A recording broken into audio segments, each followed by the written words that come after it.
Hello, everyone. I am back. Again, this is Valerie Hawes, the Organizational Learning and Development Lead here at Goodwill Columbus, and I want to welcome you back to our page. So this morning, I want to talk just a little bit more about what not to do in an interview. Hold on, let me get my camera together here. All right. What not to do in an interview. Now, last week I touched on a few things. I gave you 4 tips last week. I want to give you 4 more tips in particular this week. So this is a part 2 to what not to do in an interview. Just as a review, last week I shared that you should not dress inappropriately for the interview. Don't bring in the drink with you when you come in. Make sure that you are not using your phone either in the lobby or obviously not while you're being asked questions. And then not being prepared to answer questions. Don't go to the interview and you haven't prepared your answers before going in and rehearsed them. Okay, so I have 4 more tips I want to share, but before I do, let me just say that I cannot see the chat. So if you have questions, please feel free to ask those questions in the chat because we have a moderator that is available. And today's moderator is Mr. Victor Johnson. He is a career facilitator and he will be in the chat there to answer any questions that you have that I may not be able to see, okay? And if you have additional questions or you'd like some one-on-one assistance, please feel free to email us or leave us a message in our inbox here, okay? So now, back to the subject at hand. I want to talk to you about 4 more things that you should not do when coming to the interview. The first thing is do not badmouth past employers. So if you are asked the question, which you likely will be asked, so why is it that you're leaving your current job? Or why did you leave your last job? You never want to take that time as an opportunity to badmouth that employer for a couple of reasons. The first thing that you don't want to give off is that that you are someone that can't be trusted, because it's quite often that when people leave their jobs, especially if they didn't leave voluntarily, they probably aren't going to have positive things to say about their previous employer, or that the negative things are going to be the first things that come to mind. But when you start to speak of the previous employer as unethical or just nasty comments, it's not going to shine positively on you. So you may think that you are casting some sort of negativity on them, but the truth is it's shining a brighter light of negativity on you. And the employer may wonder, well, what will he or she say when they leave this company? Will they turn around and say something negative about us too? The other thing to consider is this: the world is very small, and you might be surprised that as to who knows who, especially if they're all in the same industry. But even if they're not in the same industry, human resources people from across industries tend to connect with one another. They may meet up at conferences and develop relationships. They may meet up at just different trainings. Maybe they're connected on LinkedIn. And so sometimes you may be surprised as to who knows whom, and you may be counting yourself out of an opportunity without even realizing it. So never badmouth a previous employer. Okay, that's the first thing. Second thing, Don't walk into the interview and you don't know anything about the company. This is why we make a point to tell people to do your research. You want to do your research before you even apply. That's my suggestion, because I may not be a good fit for this company. I might need to do a little research first to ensure that my personality, my interests, that they will be recognized when I go there, or just a good fit in general.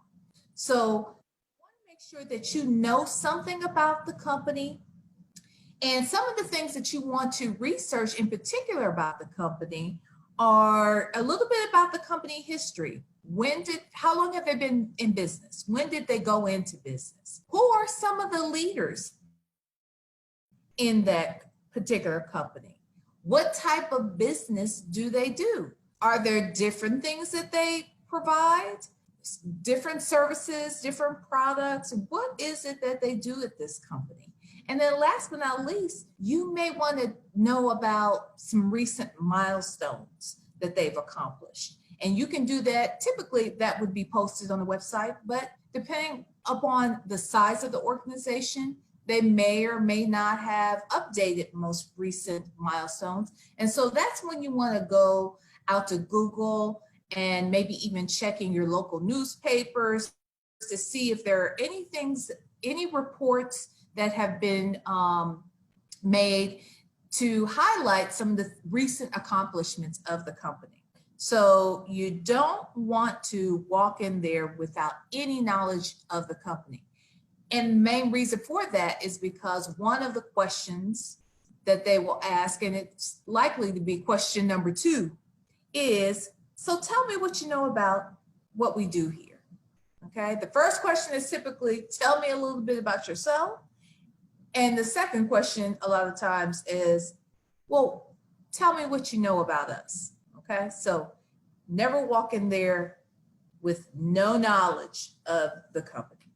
The third thing, and this is a big one, in the interview, when they ask you about whether or not you have any questions, don't let your question be, so can you tell me how much you pay? Never ask about salary or benefits in the interview. Now, I know that that's probably one of the burning questions that you have within yourself, but it gives off the impression to a recruiter that your only reasoning for wanting this particular position may be associated with what you can earn. I'm not here to suggest that the money earned is not important, that it shouldn't be a priority. I believe that it is. Now, you can find out some of this information by going out to Glassdoor.com. If you go out to Glassdoor.com, 9 times out of 10, you'll be able to look up that company, look up this specific role, unless it's a new position that they've created. But an established role within the organization, 9 times out of 10, you'll be able to find somewhere out there a rough estimate on the average salary of a person that's in that role in that organization.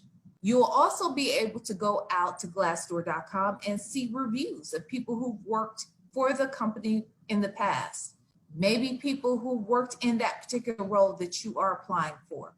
So you can sort of get an understanding of salary and previous history by going out and doing a little research.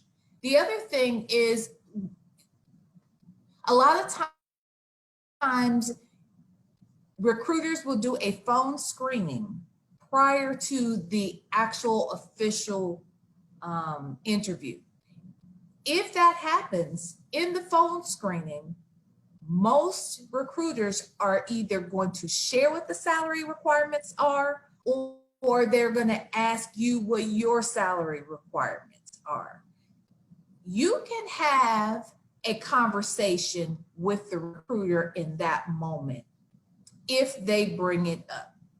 You should never be the one to bring it up. If they bring it bring it up in the phone screening, feel free to then have a conversation. But before you have a phone screening, I suggest doing a little research, because if they ask you what the salary requirements are, you don't want to put yourself in a position where you are either asking for too much money or too little money. So you can do a little research out at Glassdoor.com, try to figure out what's the average salary for this company, for this role, and for this particular city or state that you live in. So don't ask about salary or benefits in the actual interview. And then number 4, one thing you don't want to do is come to that interview without questions prepared. Again, your questions should not include salary or benefits, but you may want to ask questions like, how soon will you be choosing someone for this role? What are the next steps in the interview process beyond this interview? You may want to ask them, could you tell me what does a average day look like for someone in this role? What does success look like as a hiring manager? What does success look like to you for someone who's in this particular role? There are tons of questions that you can prepare. I always suggest that you prepare a minimum of 3 to 4 questions. Doesn't mean you have to ask all 4, but you should prepare 4, maybe even 5, because a lot of times some of the questions, some of the answers to those very questions that you may have may come out in the interview organically. If you have a really good rapport with the person and you find that you have good energy in the interview, sometimes a natural conversation will occur, and organically some of these very questions will be answered just as a part of that conversation. So you'll want to make sure that you have questions prepared, and enough of them prepared, so that at the very end of the interview, you are still asking something. Why do I have to ask questions? Well, because it demonstrates to the hiring manager or to the interviewer just how interested you really are, and that you came prepared, that you have done your research, that you are going to be a good fit. And so all of those things are key. We want you to be successful in this process. And again, the reason why we're giving you these tips, or these little cheat sheet type of tips at that, are so that you can be best prepared for the interview, and that puts you in the front of the line. Remember, there are millions and millions of people right now who are laid off, and some of those people are not going to return back to their old jobs, even though they may be on what's considered a temporary leave. So you will be competing with a lot of people for these jobs that you are interviewing for. And so making sure that you've crossed all your T's and dotted all of your I's, that you are looking the part, speaking the part, and that you have prepared yourself in a way so that it puts you at the front of the line and not just lost in the line. That's what we're hoping to prepare or share with you today. So those are my 4 tips. And so in total, you have 8 things to remember. I want to cover all 8 really quickly again. Number 1, never dress inappropriately. Don't bring a drink in with you when you come. Don't use your phone in the interview, not in the lobby, not in the interview. I suggest leaving the phone in the car. Don't come in there and you haven't rehearsed your answers to the interview questions. Never badmouth your previous employer. Don't come into the interview and you don't have any information or knowledge about the company that you're interviewing with. Never ask about salary or benefits in the interview, and make sure you come with at least 3 to 4 questions that you want to ask at the end. That's all I have. All right. So make sure that you come back by, stop and check in on us at 2 p.m. and at 6 p.m. today. We're going to go live again, and we'll be talking more about your job search in Indeed, as well as some things to be mindful of as you are building your resume. All right. Until then, I ask that you have a wonderful day and that you make sure that you are staying safe and healthy throughout this process, okay? Thank you. Have a great day.